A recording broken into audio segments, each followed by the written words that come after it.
Welcome to our explainer on FEA, or finite element analysis. Let's make sense of those results.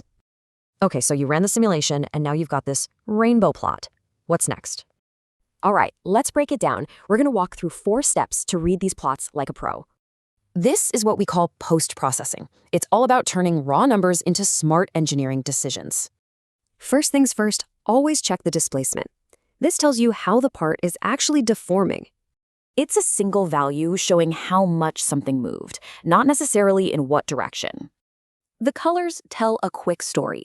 As you'd expect, red means max movement, and blue means none at all. But hold on, here's a classic trap. The bending you see on screen is almost always scaled way up. The bottom line? You've got to trust the numbers in the legend, not just the crazy-looking picture. So the part moves a bit, but is it going to break? That's where the factor of safety comes in. Think of the FOS plot as your safety map. It shows you exactly how close any point is to failing. You have to tell the software how your material fails, ductile or brittle. This choice is absolutely key. An FOS of 1 means you're right on the ragged edge of failure. That's definitely not a safe design. A good number really depends. The riskier the application, the higher the safety factor you're going to need. So, how can we quickly find the parts of our design that are actually at risk? The default view shows the whole part. You can see a lot of blue, which is good, but it's hard to spot trouble.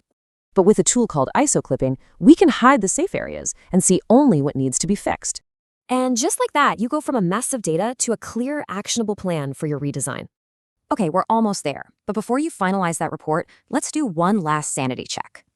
Just run through this quick checklist. It helps you catch things, even weird artifacts like singularities. Because remember, the point of all this isn't to make pretty pictures. It's to gain real insight. In the end, a simulation isn't the final answer. It's a tool that helps you ask much smarter questions.